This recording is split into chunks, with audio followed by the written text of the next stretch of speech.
everyone's got problems to solve. Everyone's got life experiences that put them one step ahead of someone in a given path. And that those are opportunities for businesses and opportunities to serve people.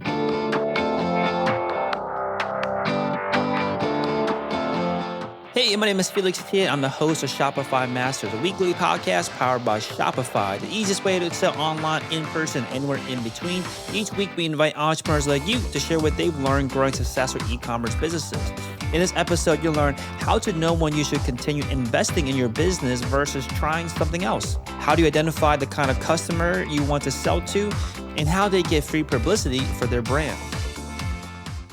Before our show, I want to share our exciting contest with you. We love sharing and hearing incredible stories from founders and want to help you wherever you are in your business journey. That's why we've teamed up with Elgato and EffiDesk to host a giveaway where the grand prize winner will receive a MacBook Pro, Facecam, Wave 3 microphone, business office desk, Airy chair, a free year on Shopify, and so much more. There will also be 9 runner-ups winning a year-long subscription for Shopify. The winners will be selected randomly on October 1st, 2021, and the contest is open to North America, excluding Quebec. For more details, visit shopify.com/prize and complete all 3 steps to enter. Today, I'm joined by Dustin Riekman from FireCreek Snacks. FireCreek Snacks sells better-for-you protein snacks that are the perfect marriage between clean ingredients and exceptional taste, and was started in 2018 and based out of Jerseyville, Illinois, and has sold over $1 million in snacks online. Welcome, Dustin. Thanks, Felix. Really a pleasure to be here with you.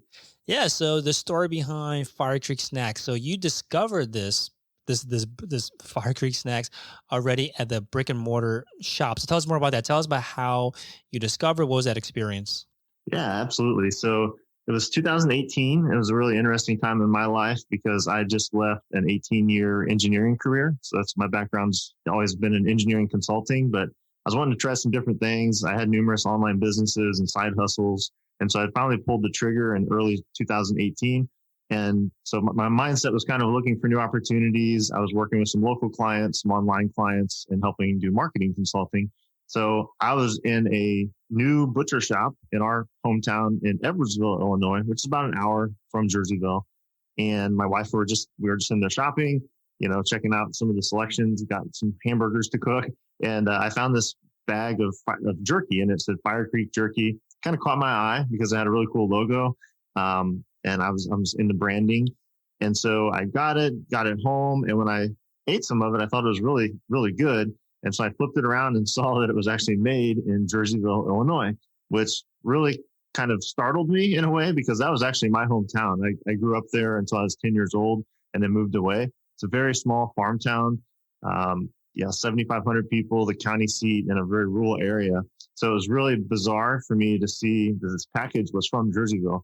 So it intrigued me, and I did a little research, and I realized that the place I was at, the butcher shop, which was called Hanson Meat Company, it was based in Jerseyville, Illinois also, even though it had a different brand name. So I through a friend of a friend, I reached out and met the owner of this butcher shop and discovered that he indeed also owned this. It was called FireCreek Jerky at that point. And so we got to talking, and I actually ended up working with him. His name is Ryan Hanson, to market his brick-and-mortar butcher shops. That was kind of our first engagement there in 2018. Yeah, so you mentioned a couple of things there I want to dive into. First thing was that you had mentioned that you always had these kind of side hustles, numerous online businesses. Talk to us about that, because I think that a lot of people think, okay, I got to get it right from the start and hit it out of the park from the beginning. You're mentioning that you've had a lot of kind of steps along the way. Tell us about some of the things that you learned along the way that through successes or failures in previous ventures that helped you when you partnered up to launch FireCreek Snacks online. Yeah, absolutely. So my very first online business, it still exists. It's called engagedmarriage.com. And that's something I did with my wife. It was really growing out of our relationship and the things that we were doing through our church. So it's kind of an online place for me to write and kind of have a creative outlet. Eventually, we started creating digital products. We have a membership site there. So in the digital side of, online marketing and blogging and those sort of things, that's been a big part of my history and kind of where I learned a lot. We wrote a book, did a lot of, live presentations and keynotes. So, and again, that's still active. It's a very much more of a passive part of my life at this point. But I did that and really started in 2009, but really it became a business and it became something significant around 2015 when I really started learning about digital marketing, going to conferences, doing online training, and got a lot more sophisticated in how we were handling that business. And then, yeah, aside from that, I've done all kinds of different side hustles. I've done things like buy golf clubs locally, clean them up, and I became like an eBay power seller back in the day. And I would buy them local and then sell them online. And then I had shin splints one time from training for a marathon. And so I came up with this way to get rid of the shin splints pain. And I ended up doing a YouTube video on that kind of went viral. And a business grew out of that where I was selling these treatment kits, icing, ice bags, and different things that you could use, foam roller, et cetera. And so I think what I developed through those years is just an eye for opportunities. And that's a mindset I do a lot of business coaching now, mostly online people. And a lot of what we try to unpack is what's the true opportunity that you are passionate about and who do you actually want to serve? Because there's an infinite number of things you could do. So you might as well choose something that you want to do. And so I did a lot of these kind of random businesses, things that were all based on my own life experiences. And it's kind of culminated in FireCreek. And there's been a lot more success with FireCreek, but I think there's no way that would have happened had I not had this wide variety of experience for I guess that's 12 years, going back when I started Engaged Marriage. Yeah, it sounds like the kind of methodology that you took was just to try things out. And I think the question that will pop into someone's head when they're just trying things is, how far do you take it before you know that, okay, this can be something, let's keep moving forward, versus, okay, let's kind of, pull it back and try to see what's next, what else I should be doing. Yeah, for sure. And I 100% believe in trying lots of different things. This is a quality I've really tried to instill in our 3 kids, tried to help them be entrepreneurial. And there's a big mantra, and it really, a lot of things culminate in my life around 2018. I quit my job. I was getting in better shape and doing keto. So it's part of the reason I had an eye for these, healthier meat snacks. And then leaving my job, I was trying to do that for like 3 years. And this ties into what you're saying. What I finally came to the realization was that leaving my engineering job was not a permanent decision. Like, I had put so much of my identity in it, and I had a master's degree in it. I'd had a successful career. So it seemed really crazy to me to leave that and become self-employed. And what I finally figured out, I guess I had my own epiphany moment, was like, hey, you know what? If I go and I do my own thing and I have some other businesses and I suck at it, I can just go back and do engineering. Like, this is not a permanent decision. It took a lot of pressure off my shoulders. And so I think for anyone who's thinking about starting a business, or maybe they have a business and they're not sure if they want to, go full force into it, that's a healthy mindset. It's like, you can try things with it without this permanence and this heaviness that like it's all or nothing. Because a few decisions in life are permanent, but almost no decisions in life are actually permanent. Yeah, I think there's this belief that is hurtful or damaging, where you believe that there's only one story, right? The story's already told, and you just got to kind of follow that path. But it's kind of like much messier than that. You try a bunch of different things, you pull back, and so on, and don't think that any particular decision, like you're saying, is permanent. And one thing you mentioned about how you're getting better, you've gotten better over time at deciding what to try, is developing this eye for opportunities. Can you say more about that? Like, what does it mean to have an eye for opportunities? Like, I guess I'm inherently a problem solver. So, that's my engineering background really helps with that. Like, I can typically see like the end result and then the steps to get there. So that helps me be a good business coach. It helps me sell snack sticks. It helps in a lot of ways. So yeah, when I say eye for opportunity, I mean, maybe a great example is my kids last year during the pandemic, and they were home from school and they were bored and we couldn't go anywhere. They said, we want to be able to make money. And I'm like, well, how, let's think about some ways you could do that. So like, they considered some services around our neighborhood. So they talked about like picking up dog, waste. They talked about a few different things. And so I helped them just kind of think through that. Like, what's the opportunity here? Is this something you'd want to do? Like, what would kind of be your hourly rate? And so 2 of my kids decided they were going to do a trash can cleaning business. So they did that. And they did really well. They, And so they did that last summer, and they kind of got through everyone in the neighborhood who wanted that service. And so this year, I say, hey, now we've got a customer list. You've got people that really loved what you did last year. We've got their testimonials. Do you guys want to do it again? Sure. So I help them post in a neighborhood Facebook group. They make flyers. They've kind of expanded. Now they do like egress windows, because what I told them, I was like, well, when you start meeting your neighbors and you do a good job, they're going to tip you. They're going to want you to do other jobs. They're going to want you to weed their gardens. They're going to want you to, do these egress window cleanouts. And so that, to me, that's just an eye for opportunity. Like people drive around our neighborhood all the time. There's dirty trash cans. And, this is the first time I've ever heard, and we lived here for 8 years, of anyone doing this kind of service. So yeah, it's just this idea that opportunity is everywhere. I mean, everyone's got problems to solve. Everyone's got life experiences that put them one step ahead of someone in a given path. And that those are opportunities for businesses and opportunities to serve people.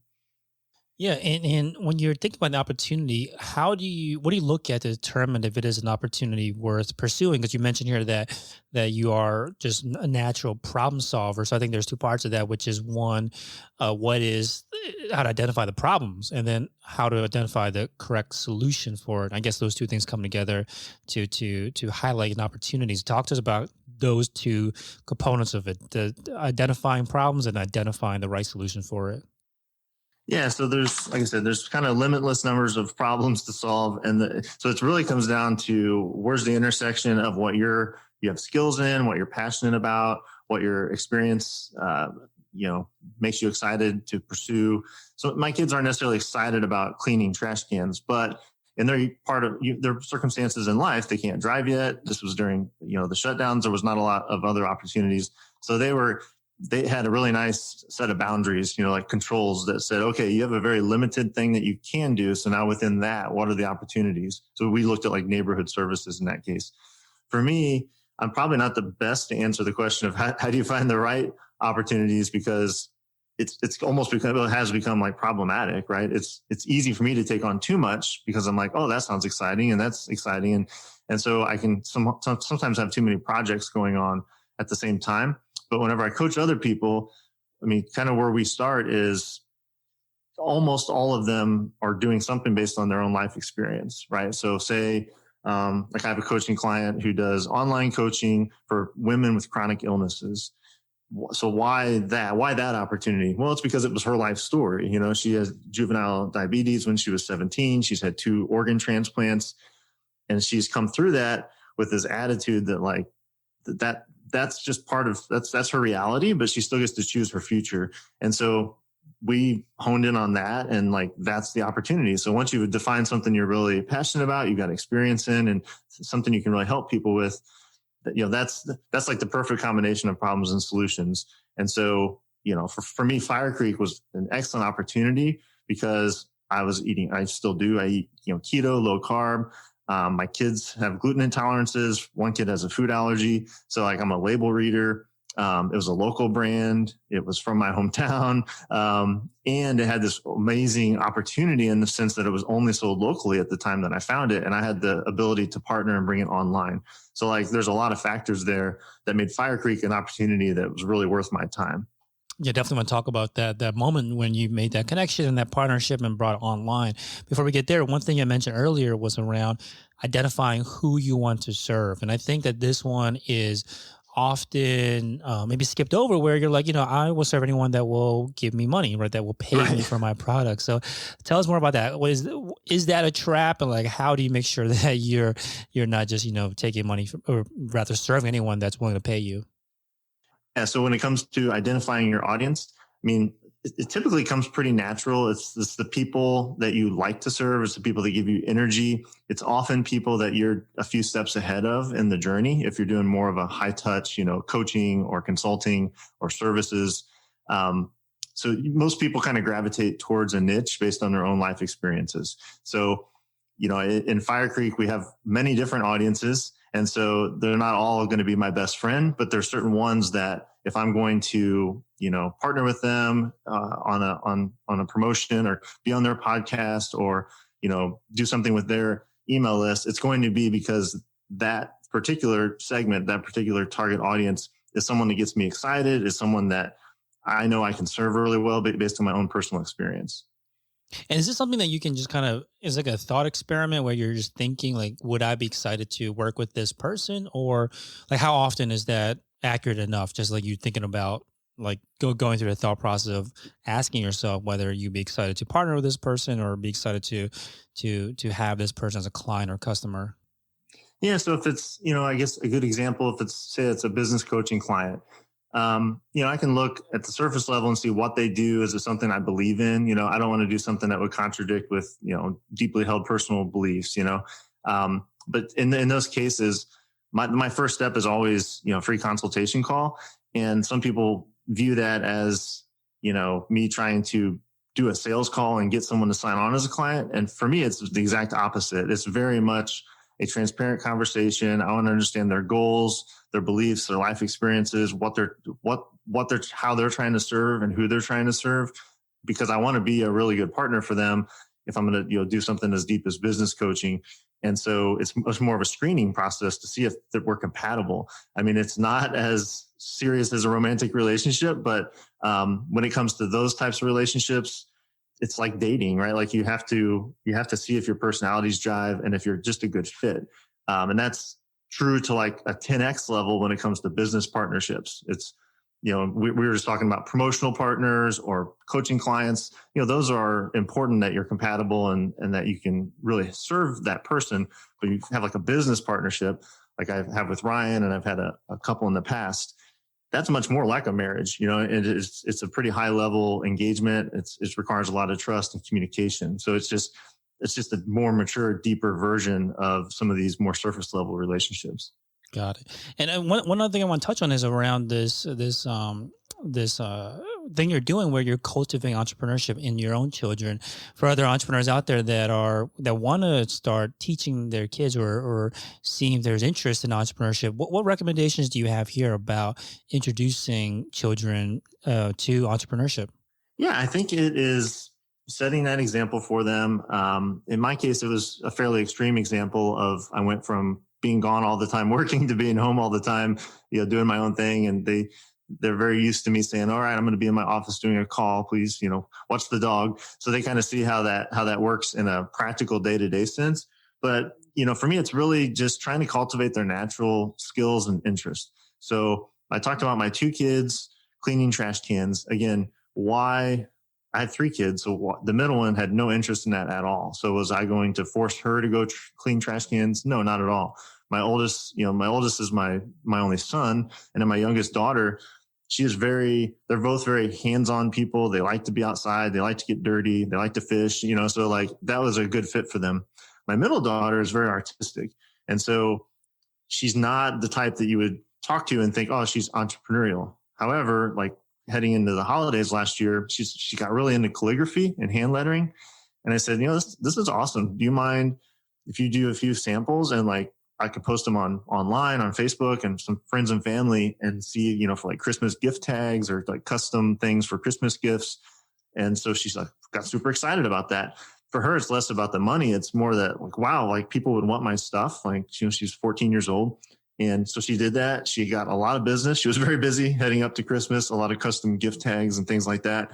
So again, that was just meeting her where she's at. I'm not forcing her to, I think the chances she goes on and is a business person and an independent entrepreneur, probably low. I mean, it could be though, but loves art. So artists can certainly be entrepreneurs. So I felt like that was, I was really proud of her and really proud of that connection that she made. That her things have intrinsic value, but they also have a market value if you put them out there and have some confidence in yourself.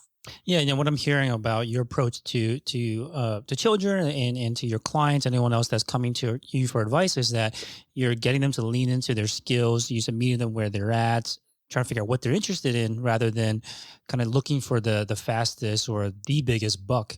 And I think this goes back to this idea of this like scarcity mindset where you touched on that there are infinite problems and that need to be solved. You want to pick one that you're actually passionate about. And I think this is like a lesson that a lot of people get, but it's hard to live it. Where maybe give us your own experience about where can you end up that's if you do just optimize for what's the biggest profit, what's the biggest business you can grow, rather than looking at your innate skill sets, your innate interests. Yeah. So, I mean, I guess an example of that was when I was doing engineering. I was good at engineering. You know, it was a good job. It was something I was very proud of at the time. I was a partner in the engineering firm. It was a privately held company. So in a sense, it was a bit entrepreneurial, but you know, I just realized after a certain number of time, I was no longer challenged. I wasn't feeling nearly as excited about that day to day. So it wasn't about the money. And so maybe that's where I'm a little bit unique. Like I'm probably not the type of guy who's going to go ever be a CEO at a very large company and wear a suit and do the 9 to 5 and kind of go that route, even if it was big money. You know, for me, I'm much more driven by doing things I enjoy. Feel like I'm serving people. Feel like I have freedom and I have the ability to have kind of almost an unlimited upside in what I do, but it's not going to be the big payoff real quick. That's not what drives me. So I tend to attract clients that are also more purpose driven. And I think that's funny because people would look externally at what I most visibly do, which is FireCreek, and they could say, well, you just sell snack sticks, you know, you sell snack sticks online. But what you don't see in that is the customer service, the passion, the going and sampling and you know, like being part of families' lives that are trying to eat better and kids with food allergies. Like we're doing a lot with snack sticks that isn't what you see in the, you know, if you just walk into and see it on a shelf at a gas station. There's a lot more behind the brand than that. And that's important to me. So that's part of the reason that like FireCreek is one of the main things I do. It's because it's much more than just a snack stick. And so, yeah, I mean, that's my mindset. If you were to ask me 10 years ago, I was, you know, I did a lot of side hustles and things like I mentioned earlier that they just kind of happened, or they were opportunities. There was a way to make some money and pay off some debt and, you know, help, you know, put kids in my food in my kids' mouths when my wife decided to stay home from work. And so I was doing things out of necessity, and you can do that for a while. And like, you can grind through that for 6 months or a year.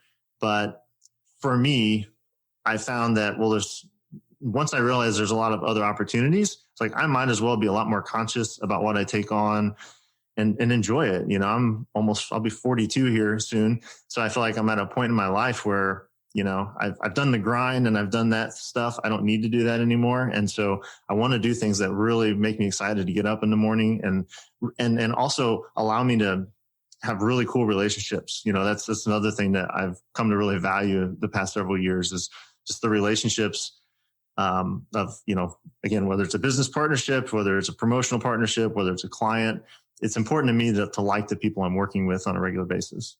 Yeah, and one thing you mentioned was about how you work with a lot of clients and you yourself are purpose driven. Is that something that comes easy for you, or is that something that, or even your clients, or do you have to help people develop this sense for what their purpose is? It's a good question. It comes pretty easy for me now. Again, you know, 25-year-old Dustin, probably not. I was probably just, you know, trying to make as much per hour as I possibly could doing engineering work and working overtime.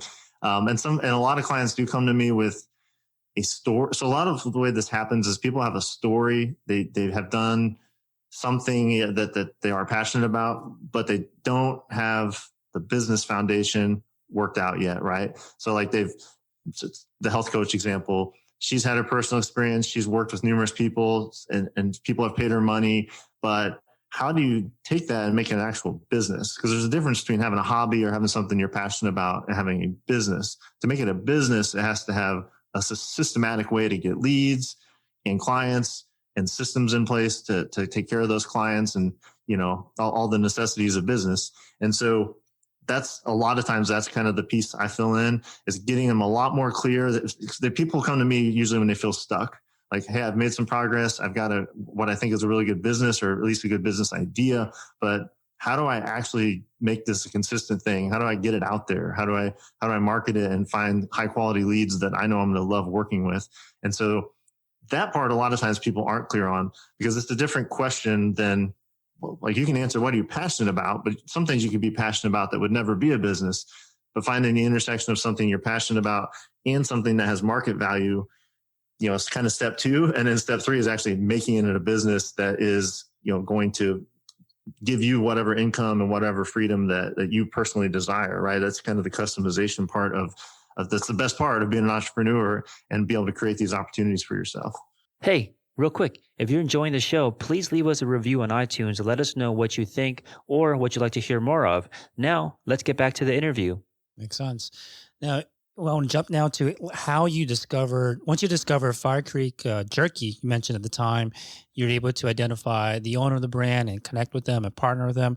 Tell us about that, because I think a lot of people, don't consider that, where it's like, I want to start a business from scratch myself, but you identify an opportunity to collaborate and partner with an existing company or existing product, existing brand. Tell us more about that experience. Yeah, it's really interesting in hindsight to see how the dots got connected there. But like I mentioned, I met Ryan. We kind of hit it off. We're similar in age, similar in family, kind of similar in values. Grew up in the same hometown, even though we didn't know each other at all at the time. I was 2 years ahead of him, and I moved out, like I said, when I was 10.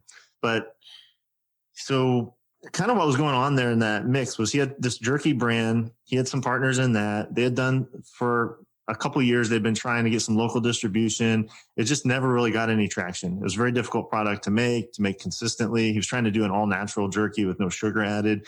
So it was difficult. It was expensive. And so he was kind of frustrated with that. He knew the flavors that he had developed were amazing. And so he wanted to put them into a snack stick format. So for your listeners that aren't familiar, snack stick, the traditional thing people would think of as Slim Jim. So we're kind of the anti-Slim Jim in the sense that we're like craft, all natural ingredients, so it's very different, but that's kind of the format of the snack. And so he was making that transition. His partners at that time were not really interested in being on that ride. And so he was getting out of that. So he was in a point of transition where he had just taken over his family business full time, the butcher shops. And he had this brand that he believed in, but knew it needed a change, a pivot. And that's about the time I was working with him on his marketing. And so we just started collaborating in late 2018. And another, big thing of mine, a big belief of mine is that you lead and give other people wins as much as possible early on. And that's exactly what I did. He was paying me for the marketing for the brick and mortar. I said, hey, I would love to work with you on this FireCreek thing. I'll help you rebrand it as FireCreek Snacks because it's not going to be just a jerky product anymore. I will build the website. So I built the Shopify site at the end of 2018, all for free. I said, we'll work it out. Like if the online sales start to come, you can give me a percentage of those. We can come to an agreement. And so that was the origin of all of this, was basically working for free. I knew it was going to be a great product. I knew it would have legs online. And Ryan believed that too. He just didn't have he had only done local business. So he did not have the skills or the ability to get it online and just didn't kind of know where to start. So it was a really great timing for both of us. And then as that transition in 2019, we started selling online. It was slow, and it was just kind of a steady grind as far as the sales on Shopify. What we actually jumped into primarily in 2019 was wholesale, selling into other brick and mortars. And so we got into a bunch of golf courses, and Ryan and I traveled to a dozen trade shows in 2019. So we were gone a lot, going to things like Ace Hardware shows, True Value, some convenience store shows, the National Hardware Show. We went to the PGA Merchandise Show in Orlando. It's a golf show. Basically getting our boots on the ground, him and I, and sometimes some friends, for larger shows, and just sampling like crazy. Like I know I've given 5,000 people toe-to-toe samples, and that did a lot of things for the company. It got us some clients, or got us some sales. It got us some placement as far as being in different brick and mortars throughout the country. It gave us a lot of personal credibility and confidence that like this is a really good product. It's not just us that thinks so. It's every person that tastes it is like, oh my gosh, like this is amazing. And it gave us some objections that we knew we had to overcome. And it gave us the kind of the bullet points that you'll find on our website now. Like, what do people actually care about? Because you find that out really quickly whenever you're standing in front of them and you've just convinced them to try something they didn't want to try because they think it's like the other brands out there. And then you see their eyes light up, and we saw our target audience completely differently. I mean, that is expensive. It is time consuming. It is stressful. I'm an introvert, so it's very tiring to be 12 hours, standing on a trade show floor talking to people and getting their feedback. But I got to say, I don't think that we would do it any other way, because that was like baptism by fire, immersion into client or customer research and development. So through learning all that we learned there, we've changed all our packaging, all our messaging. The brand has evolved, and so it was a year of torture in some ways, but it was also very exciting. And so, yeah, we talk about the details, but then kind of heading into 2020, we had continually grown our online sales, but everyone knows in 2020 what happened when COVID hit. So we were already focusing on growing our online sales based on all that we had learned at these trade shows. And then we were, the shutdown started. A lot of people started being more comfortable selling online. So we had a huge spike in our online business, but we were well positioned for it because of our experience in 2019. Awesome. So I think the key thing here you mentioned was about how you're sampling. So you're giving away things for free, but you got a lot of maybe invaluable feedback coming from it. You mentioned a couple of things here, which was getting these brick and mortar clients, but also building your own confidence, which I think is really key here. I think it gives you that fuel to keep going. That, well, people actually like this, and it helps you keep going, right? That there is a something here. And then now the most kind of actionable things that came out of it, or maybe more practical things that came out of it, was to be able to have this sampling. Actually write the marketing and develop the marketing and the messaging for you. You mentioned how to, or rather what the objections were. Tell us more about that. What were some of the objections that came up that you discovered through sampling, and how did you address those objections in your marketing? Yeah, I mean, the number one is the need for education in our market. The massive problem we face is what I mentioned earlier. It's not just, I'm not just throwing Slim Jim as a brand under the bus. There's Jack Links. There's lots of national brands that sell a variety of meat products, and they all have, they're like mechanically separated chicken. They have artificial ingredients. People have this memory of picking them up at a gas station and having a headache after they ate it because it has MSG or soy or different food allergens. So that's the reaction that we got, way more than we would have ever expected. So I think I can share a great example. We went to the PGA Merchandise Show. Again, it's a golf show. It was our very first trade show. It was in January of 2019. We had no idea what we were doing. It was very expensive. We flew down there, a ton of samples, and we expected like golf pros to be there. Not like PGA professionals, but like if people go to a local golf course, they typically have a club pro. So he's a member of the PGA. And he is, and I say he because they're almost all male. They're definitely females, but most of the people who manage golf courses, that's who we're thinking about as being our customer at the show, because we wanted them to sample and then sell them at their golf shop or sell them on the course. So they were there, of course, a lot of middle-aged men. And we thought, hey, we sell meat snacks. These middle-aged men are going to like meat snacks. And that was true. What we didn't expect was the moms and kids who came along to the trade shows. And so they would come by and like, hey, I would love for you to try this. And they're like, hey, I know your 4-year-old daughter would love this teriyaki stick. And they would just look at us like we're crazy. Like, oh, we don't eat that stuff. Because in their mind, it was this unhealthy, full of junk, and it would have a bad texture. And then they wouldn't be able to get the film off the mouth. That's the experience people have with meat snacks in the past. So that's like the number one objection is like, I'm just not going to like it. I can't eat that. Like I can't have soy, I can't have gluten, I can't have MSG, all the stuff that's in these traditional impulse snacks. So the health things were a big objection, but even bigger than that was the fact that people just assumed they wouldn't like it. They assumed they wouldn't like the taste and texture. So, and I say people, the people who are not like your traditional gas station, contractors grabbing a snack, at the local gas station on their way to a job site. So we originally thought that was our customer because that's the traditional demographic that's been targeted in this market. What we very quickly discovered is like those people will eat it, but they only care about taste. Then there's the people who would only eat something uber clean, who don't care about taste at all. Like there's other products in our category that are really, really, really clean, all grass-fed beef, Whole30 approved. But in my opinion, their taste and texture is just not good.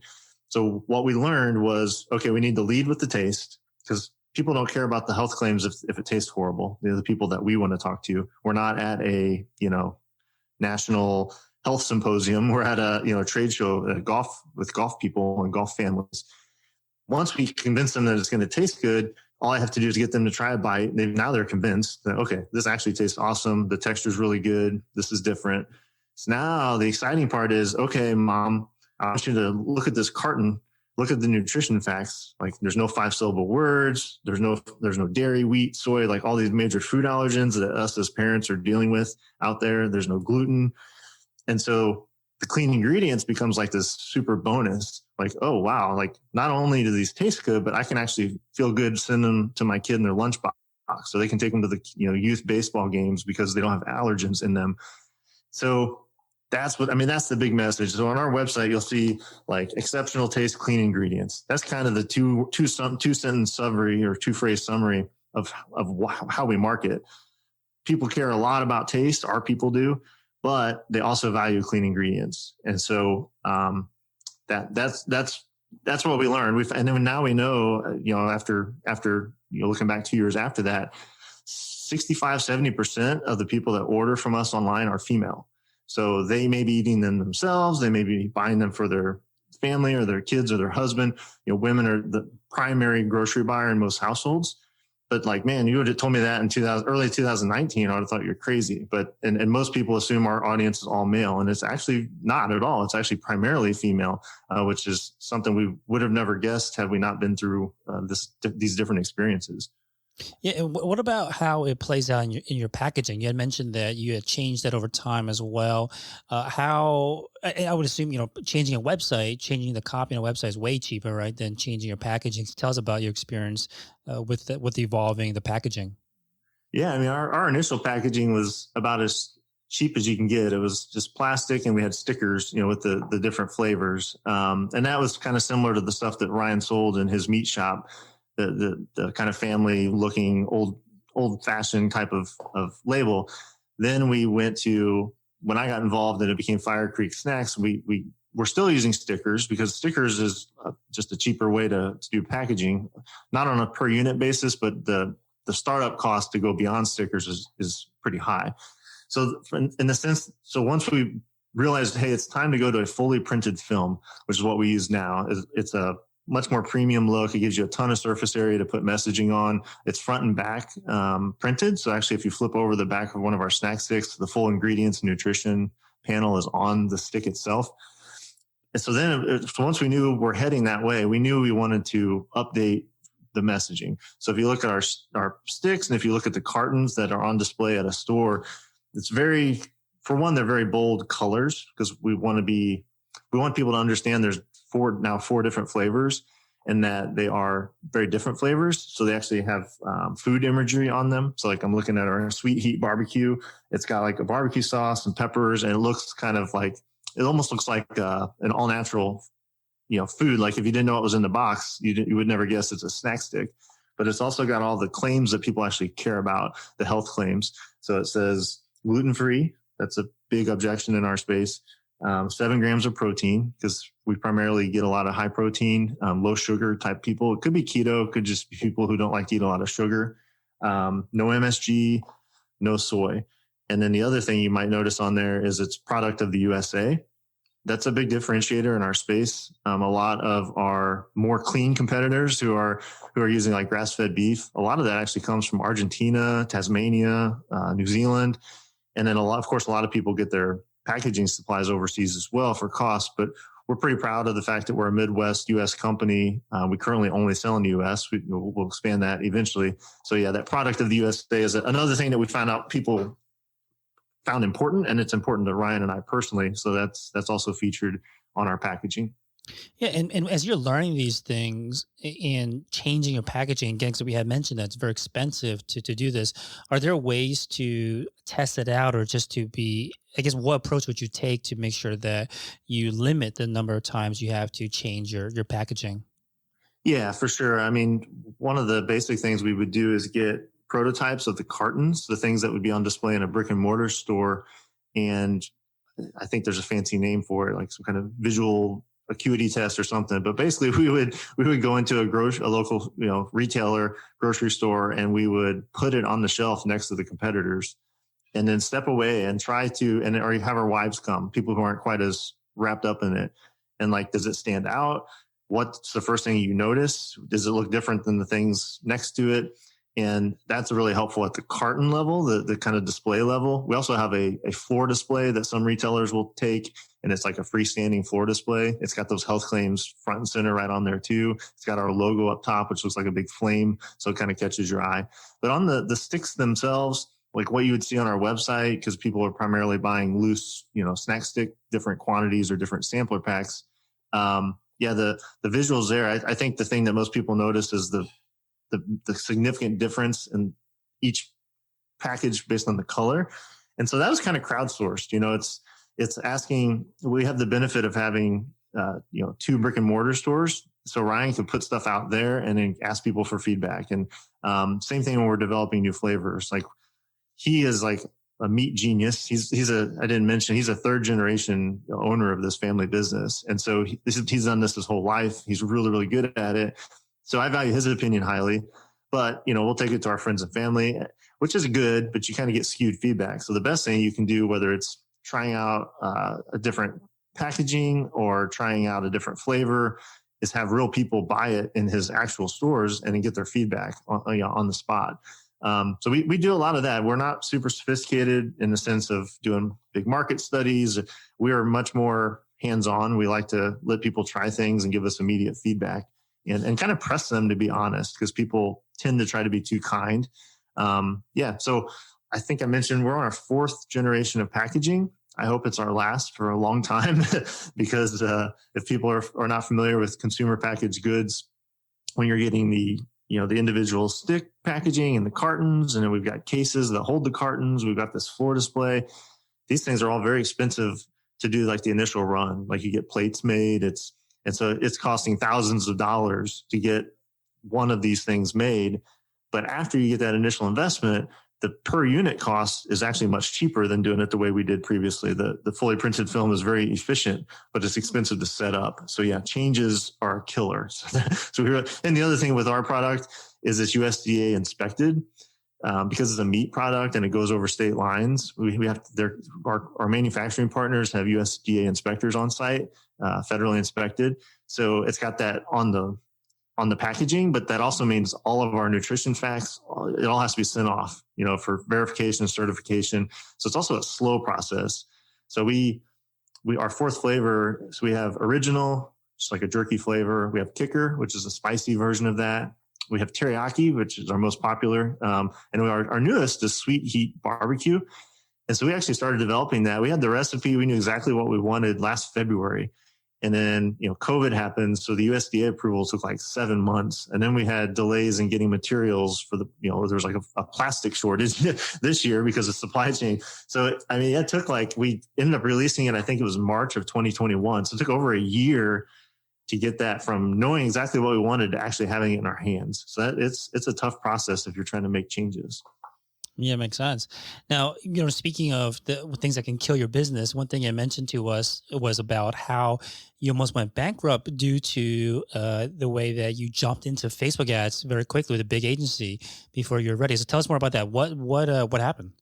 Yeah, this was a major lesson learned. So, like I said, 2019, very beginning, we're doing this trade show, and then we're kind of going to the next trade show.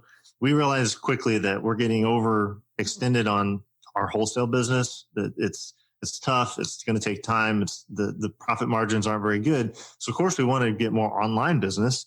And I should mention there's a period here where I'm kind of working for free. I'm advising, helping Ryan. I'm doing the online marketing, but I'm not like I have no part of the business. And so he had a friend of a friend who had an agency, and they were very good people, but they were very expensive. And, and so for their thousands of dollars of fees, they wanted to immediately spend a ton of money on Facebook ads to kind of justify their fees. And they're used to working with big brands and things like that. And this is very much the startup stage. And so again, this is all Ryan's decision. I'm not blaming him. I didn't complain too hard, but I was like, this might be pretty risky. So in that first quarter of 2019, while we're busy traveling and doing other stuff, he kind of says, okay, new agency, do your thing. And they never did get a positive ROAS. I think it was 4 months that he was paying their fees plus losing money on the ads. We got sales, but it was not nearly enough to justify it. And yeah, that was basically coming out of Ryan's bank account at that point.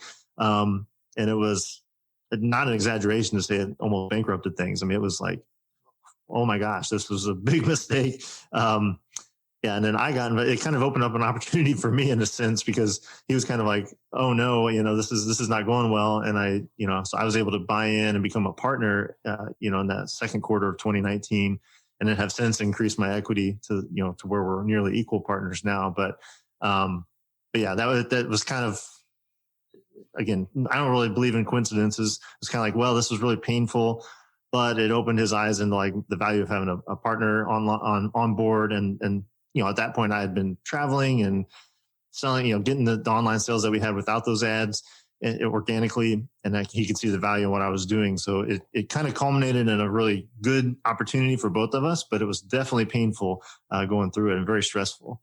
Yeah. And what about today? Is that something that you guys invest in Facebook ads or any kind of paid acquisition? We do. So we've always kind of done, after that experience, I basically handled the stuff. We always done, retargeting, just basic things to get our product back in front of people that have been to our site or abandoned carts. So that's always very profitable. In, I'd say, the last 3 months or so, we've engaged with a much smaller agency. We're not quite hitting the goals that we established with them, but their fees aren't nearly as high to overcome, and they're very high touch. Like, we talk weekly. They take my input seriously. And so I think that, we're going to stick with that route. We're not spending a ton. I mean, our primary marketing channel is partnerships. I mean, we can talk about that if you'd like. I think people would probably find it interesting, all the ways that we've grown our online business for free, basically without paying for ads. Yeah, let's talk about it. Yeah, you mentioned earlier about the strategy of partnerships. Tell us more about how that works. What do you mean by partnership? So it's basically just getting your brand, your product in front of someone else's audience is the most basic thing, right? In a way that's mutually beneficial.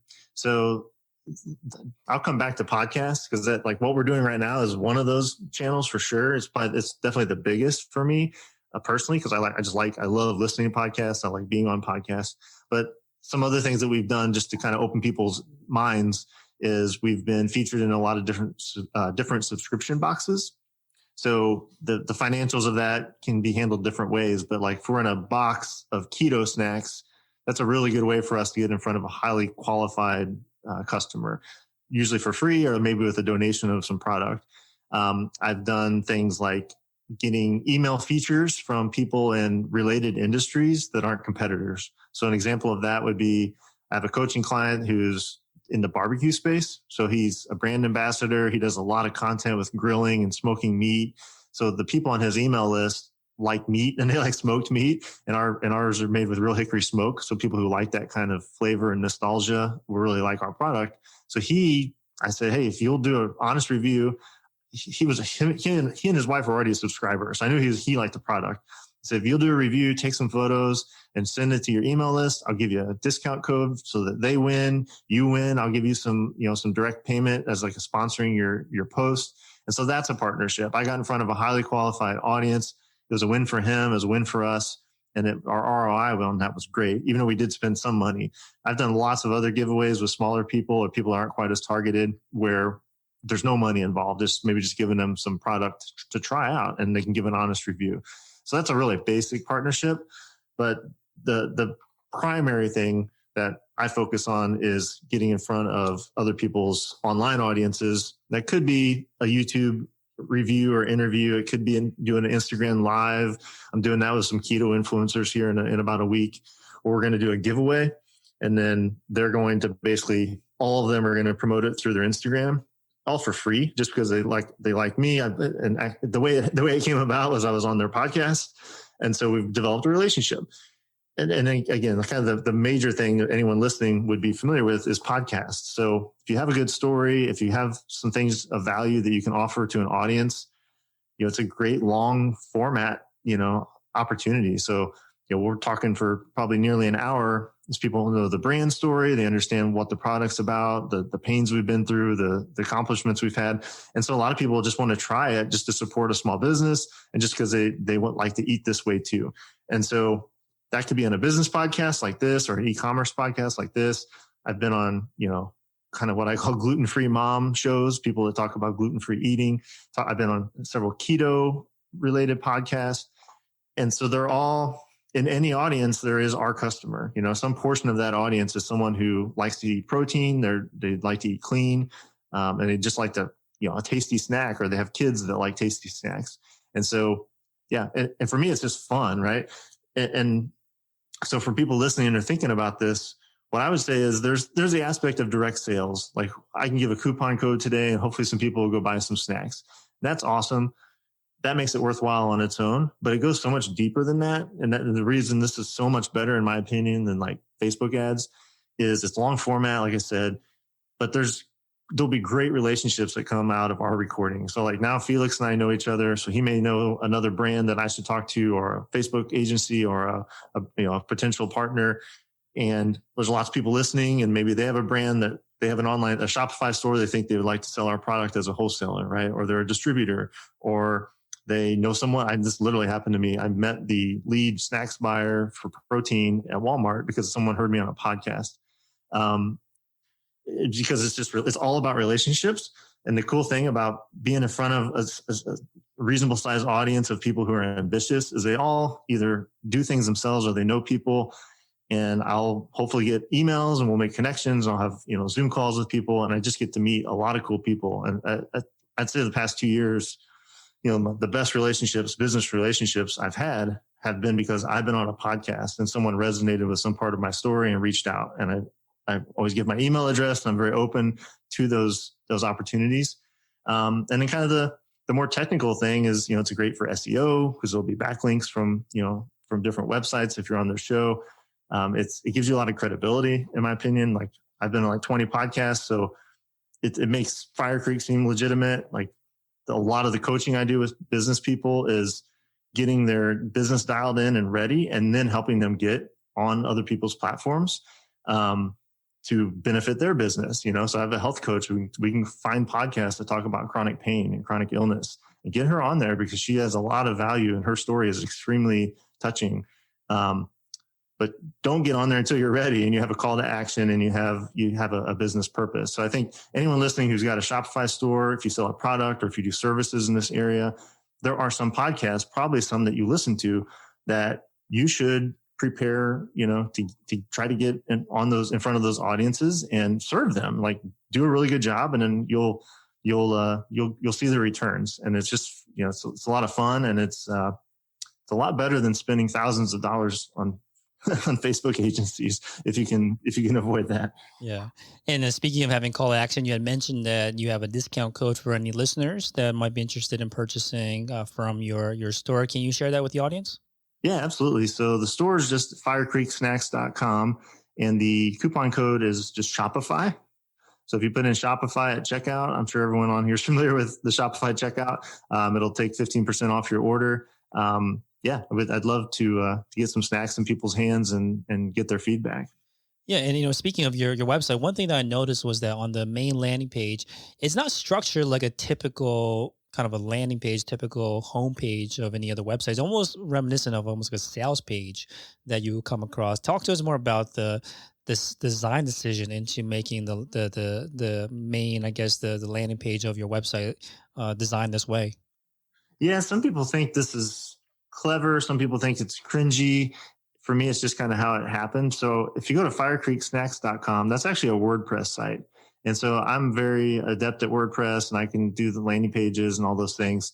And then when you click buy now or shop, it takes you to shop.firecreeksnacks.com, which is a subdomain. And that's where now you're on Shopify, right? So one of the reasons it probably looks different is that main homepage is not actually Shopify. Shopify is on a subdomain of it. So, to get technical, but it works really well. It's a simple page. It's kind of like our main website, just has the landing page you mentioned, and it's got nutrition facts, and it's got, a review section to see all the different testimonials and a contact form.